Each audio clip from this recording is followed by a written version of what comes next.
Test ও টি-20 cricket থেকে অবসর নিয়েছেন। তবে শেষ টেস্টটা দেশের মাটিতে খেলতে চেয়েও সরকার নিরাপত্তা দিতে না পারায় সেই ইচ্ছা পূরণ হয়নি সাকিব আল হাসানের।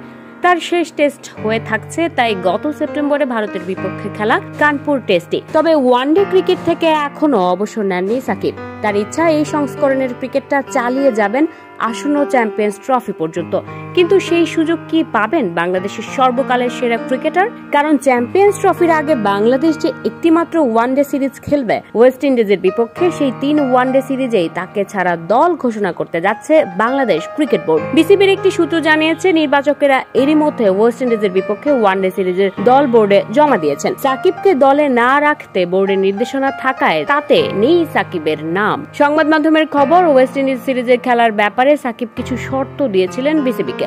বিসিবি তাতে সাড়া দেয়নি, তাই সাকিবেরও খেলার সম্ভাবনা নেই 8 ডিসেম্বর শুরু ওয়ানডে সিরিজে। বর্তমানে বাংলা টাইগার্সের হয়ে আবুধাবি টি10 লিগে খেলছেন তিনি। মুঠোফোনে এক বোর্ড কর্মকর্তা বলেন, আমাদের মনে হয়েছে নানা কারণে এই মুহূর্তে সাকিবের যে মানসিক স্থিতি সেটি ঠিক খেলার মতো অবস্থায় নেই। ফ্র্যাঞ্চাইজি টি10 লে খেলা আর জাতীয় দলের হয়ে আন্তর্জাতিক ক্রিকেট খেলা এক জিনিস নয়। ক্রিকেটীয় বিবেচনায় সাকিবকে বাদ দেওয়ার কোনো কারণ না দেখলেও বোর্ডের এমন মনোভাবের কারণে গাজী আশরাফ হোসেনের নির্বাচক কমিটি শেষ পর্যন্ত দলে রাখেনি সাকিবকে।